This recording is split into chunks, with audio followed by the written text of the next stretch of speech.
Assalamualaikum warahmatullahi wabarakatuh. Salam sejahtera bagi kita semua. Salam Om Swastiastu, Namo Buddhaya, salam kebajikan. Perkenalkan, saya Anissa Safitri dari offering A1B. Pada kesempatan kali ini, saya akan menyampaikan sebuah materi yang berjudul Pengembangan Video Ice Breaking sebagai Media Bimbingan Konseling dalam Keterampilan Sosial. Pengertian ice breaking.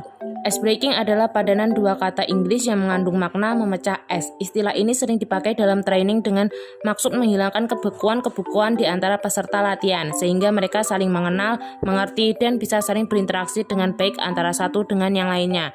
Hal ini dimungkinkan karena perbedaan status, usia, pekerjaan, penghasilan, jabatan, dan sebagainya akan menyebabkan terjadinya dinding pemisah antara peserta yang satu dengan yang lainnya. Untuk melebur dinding-dinding penghambat tersebut diperlukan sebuah proses ice breaking. Tujuan ice breaking. Tujuan dilaksanakan ice breaking ini adalah A. Terciptanya kondisi-kondisi yang equal atau setara antara sesama peserta dalam forum training. B. Menghilangkan sekat-sekat pembatas di antara peserta.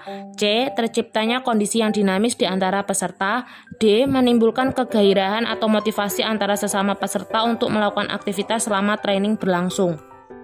Metode ice breaking. Banyak metode yang dapat dilakukan dalam ice breaking ini, diantaranya A. Metode ceramah. Pelatih melakukan terlebih dahulu ceramah pembuka. B. Metode studi kasus, yaitu memberikan kesempatan kepada peserta untuk ikut andil memecahkan persoalan-persoalan praktis.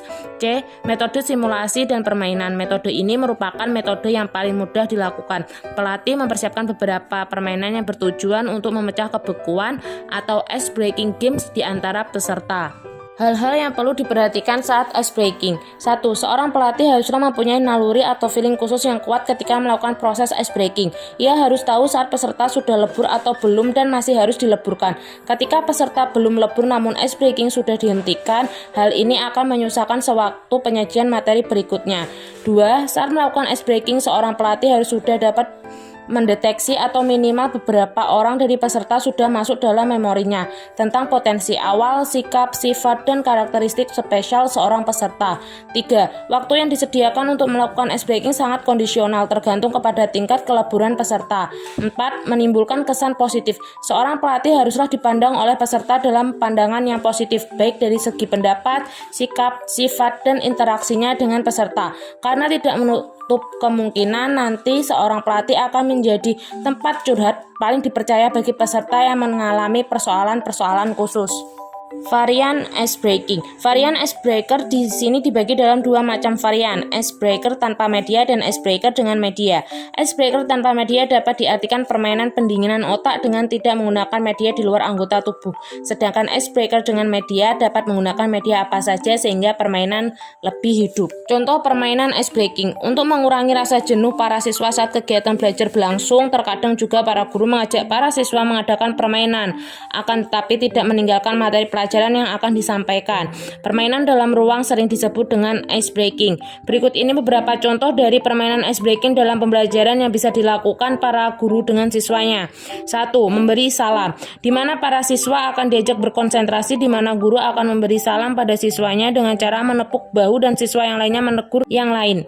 Hal ini bisa dilakukan pada belajar bahasa, akan tetapi untuk pelajaran matematika, guru akan menyebutkan sebuah angka lalu disapa salah satu siswa dengan bilangan berikutnya. Misalnya, ialah guru berkata 1 untuk bilangan prima, maka siswa yang ditepuk baunya akan menyebutkan dan seterusnya lagi. Contoh ice breaking melatih konsentrasi. Permainan ice breaking yang dilakukan untuk melatih konsentrasi di mana diketahui jika kita sedang melakukan suatu seminar pastinya akan merasa bosan. Untuk menghilangkan rasa bosan, biasanya trainer mengadakan suatu permainan untuk menghilangkan kebosanan, yaitu dengan mengadakan permainan yang disebut dengan ice breaking. Begitu juga di dalam kegiatan belajar mengajar, siswa sangat dimungkinkan merasa bosan. Maka dari itu, ice breaking bisa diandalkan untuk menghilangkan kebosanan siswa dan juga mengembalikan tingkat konsentrasi dalam pembelajaran untuk melatih konsentrasi di antaranya yaitu 1. Ice breaking bermain tebak kata, di mana guru akan mengucapkan satu kata, kemudian guru menunjuk kepada salah satu siswa. Siswa disuruh menyebutkan kembali apa yang telah dikatakan pembicara. 2. Bermain kata berkait. Siswa dibuat satu kelompok yang terdiri dari 4 orang siswa, kemudian peserta diberikan satu kalimat. Siswa tersebut menyebutkan ke depannya hingga siswa yang ke depan akan menyebutkan kalimat apa yang sudah disampaikan pada siswa pertama tadi. Baik teman-teman, sekian penjelasan materi dari saya. Kurang lebihnya mohon maaf. Wabillahi taufik wal hidayah. Wassalamualaikum warahmatullahi wabarakatuh.